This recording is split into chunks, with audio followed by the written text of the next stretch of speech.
అందరికీ నమస్కారం. అమ్మమ్మ ఇల్లు ఛానల్కి మీ అందరికీ స్వాగతం. సాంబార్ చేస్తాను ఇవాళ. పప్పు ముందుగానే కడిగి ఒక పావుగంట ముందు ఆడబెట్టుకున్నా. ఇప్పుడు పప్పు పొయ్యి పెట్టుకుంటా. కొంచెం వేసి ఇప్పుడు కుక్కర్లో పెట్టి మూత పెట్టుకుంటున్నా. పప్పు అయ్యేకల్లా ఈ కూరగాయలన్నీ సాంబార్కి కావాల్సినవన్నీ కోసి ఒక దగ్గర పెట్టుకుంటా. కొంచెం అల్లం నూరుకోవాలి. ఇప్పుడు అల్లం పేస్ట్ వేసుకోవచ్చులే, కానీ నూరు వేసుకుంటే మంచిగా ఉంటుంది అప్పటికప్పుడు.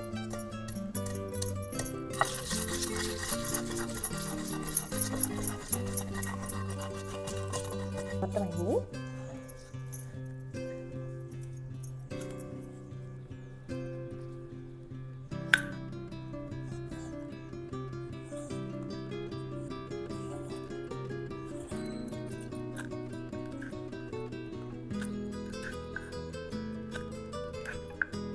పప్పు అయింది.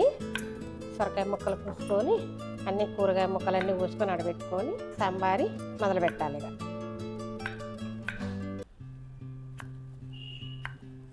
క్యారెట్ ఒక 2 క్యారెట్లు తీసుకున్నా, ఇవి కట్ చేసుకొని ఆడబెట్టుకుంటాం.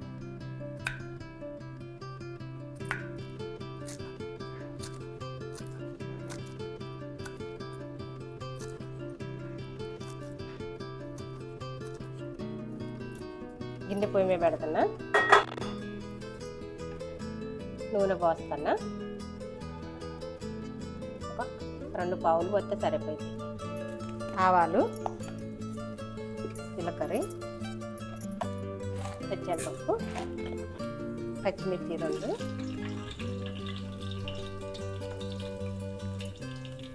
ఉల్లిగడ్డలు 2 ఉల్లిగడ్డలు కోసుకుంటే సాంబార్ కదా చిక్కగా వస్తుంది. కరివేపాకు 2 మండలు,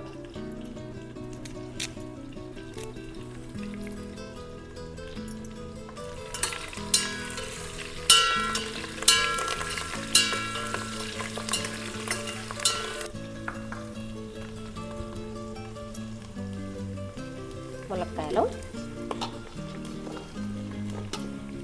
క్యారెట్,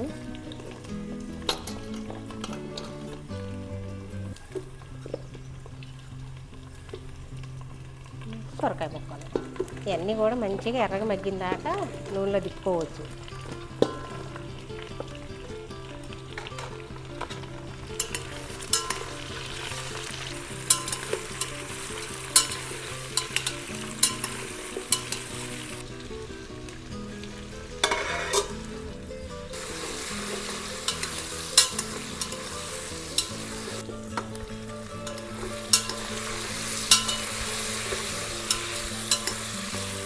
మంచిగా మగ్గినాయి టమాటా ముక్కలు. ముక్కలన్నీ మగ్గినాక టమాటా ముక్కలు వేసుకోవాలి.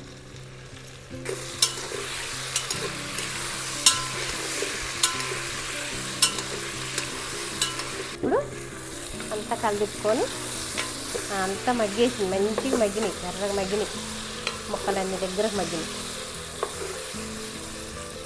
ఇప్పుడు ఒక ఎల్లిపాయలు 2 నలగొట్టు వేసుకుంటే ఆ ముక్కలన్నిటికి పడుతుంది. పసుపు ఒక 1/2 చెంచా, కల్లుప్పు సరిపడా. కల్లుప్పు వేసుకుంటే మంచి ముక్కలకు మంచిగా పట్టింది. మెత్తకు వేసుకున్నా ఏం కాదులే, కానీ ఇది లేకపోతే అదేనా వేసుకోవచ్చు. కారం ఒక 1/2 చెంచా వేసుకోవాలి. ఎక్కువ వేసుకుంటే బాగోదు, ఎందుకంటే పచ్చిమిర్చి పడతాయి కదా. ఇప్పుడు అల్లం పేస్ట్ ఇందాక నూరు పెట్టింది ముందుగా అది వేసుకోవాలి. ఇదంతా కలుపుకొని చింతపులుసు పోసుకోవాలి. ఇక సాంబార్ పొడి ఈ ముక్కలలో వేసుకొని తిప్పుకుంటే పులుసు చిక్కగా వస్తుంది. ఇప్పుడు చింతపులుసు కొంచెం నానబెట్టుకుంటే ముందే ఒక పెద్ద ఉల్లిగడ్డ అంతా సరిపోయింది సాంబారి.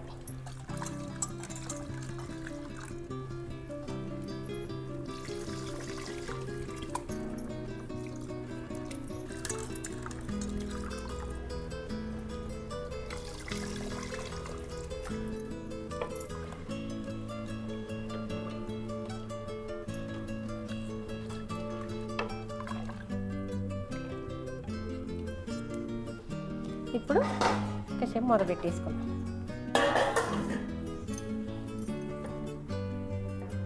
ఇప్పుడు సాంబార్ అంతా ముక్కలన్నీ వేసి చింతపులుసు పోసినాయి కదా, ఇప్పుడు పప్పు మూత తీసి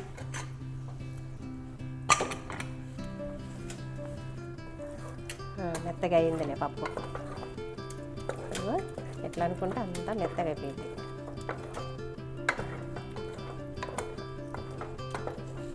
పప్పు అంతా కలిపెళ్ళాడుతున్నాయి ముక్కలు.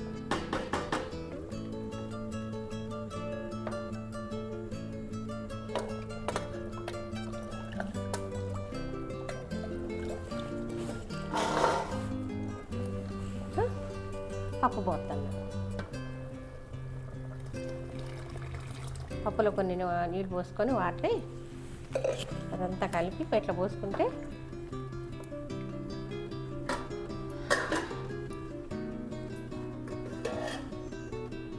పప్పు పోసినగా అంతా పైకి తేలుతుంది. ఇప్పుడు బెల్లం, సాంబార్లో బెల్లం వేసుకుంటే చాలా బాగుంటుంది. ఒక్కసారి వేసుకొని మీరు చూడండి, సాంబార్లో బెల్లం వేసి చూడండి. ఇప్పుడు మెంతిపిండి కూడా కొంచెం మెంతి పొడి కొంచెం వేసుకుంటే అట్లా ఉడకబెట్టినాక చిక్కగా ఉంటుంది. 2 రోజులు ఉండా సాంబార్ ఖరాబ్ కాదు.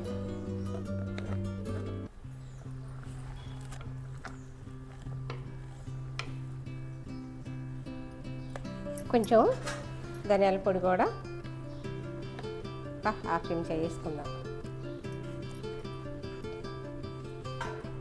ఇప్పుడు కొత్తిమీర,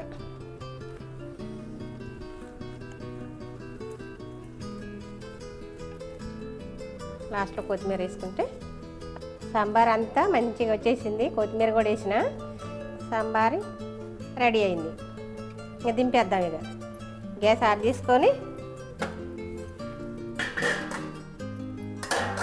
సాంబార్ రెడీ.